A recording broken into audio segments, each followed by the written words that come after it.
Kemisk ligevægt. Hvad er en kemisk ligevægt? En kemisk ligevægt er defineret som den tilstand, hvor der ikke sker ændringer i de reversible kemiske reaktioner eller i koncentrationerne af reaktanter og produkter. Og det betyder, at der ikke er nogen ændringer i systemet efter en periode. Kemisk ligevægt opstår, når reaktionshastigheden i den direkte retning er lig med hastigheden i den modsatte retning, og det findes f.eks. ved reversible reaktioner.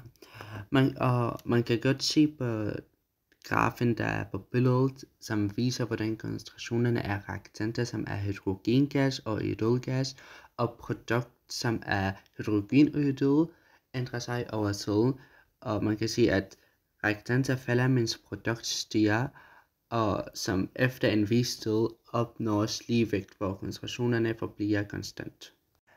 Ved siden af grafen står der reaktionsligning, der er givet som hydrogengas plus iodelgas lige med hydrogen og iodelgas, og den lille g står for gasform, og pilerne viser, at reaktionen er reversibel og kan gå begge veje.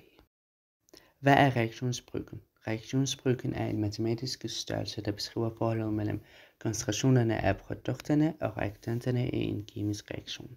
Og det beregnes, som I kan se nederst på billedet, hvor koncentrationerne af produkter over koncentrationerne af reaktanterne. Og det er reaktanter, og det er lige med y.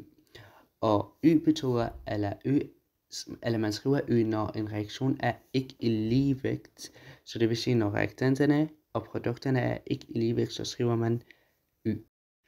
Hvad er ligevægtskonstanten? Ligevægtskonstanten er en værdi, der beskriver forholdet mellem koncentrationerne af produkter og reaktanter, når en reaktion er i ligevægt. Og det beregnes ud fra samme formel som reaktionsbryggen, men gælder kun for ligevægt, så det vil sige, når koncentrationerne af produkter er lige med koncentrationerne af reaktanter, så er det ligevægtkonstant. Hvad afhænger ligevægtkonstanten af? Ligevægtkonstanten afhænger af de specifikke reaktanter og produkter, og hvordan de reagerer kemisk, eller om hvis der er flere produkter end reaktanter, hvad vil der ske, og sådan noget. Den afhænger også af temperaturen, altså ændringer i temperaturen kan ændre værdien af Gauss-i, som er ligevægtkonstanten, så hvis vi beregner værdien af Gauss-i udenfor, bliver det anderledes, end hvis vi beregner det indenfor.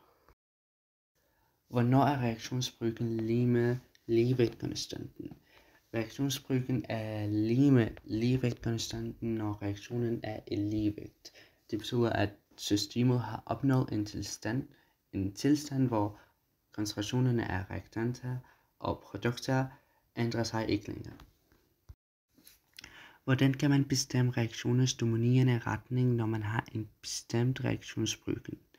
Man kan bestemme reaktionens dominerende retning, når man har en bestemt reaktionsbryggen, ved at man sammenligner værdien af y med Gauss-i, som er ligevægtkonstanten. Så hvis y er lige med ligevægtkonstanten, så reaktionen er i ligevægt, og der sker ingen næseændringer i koncentrationen af reaktanter og produkter. Men hvis ligevægtkonstanten er større end y, så betyder det, at der er flere reaktanter end produkter i forhold til ligevægten, og det vil sige, at koncentrationerne går til højre. Men hvis y er større end ligevægtkonstanten, så betyder det, at der er flere produkter end reaktanter i forhold til ligevægten, og at koncentrationerne går til venstre.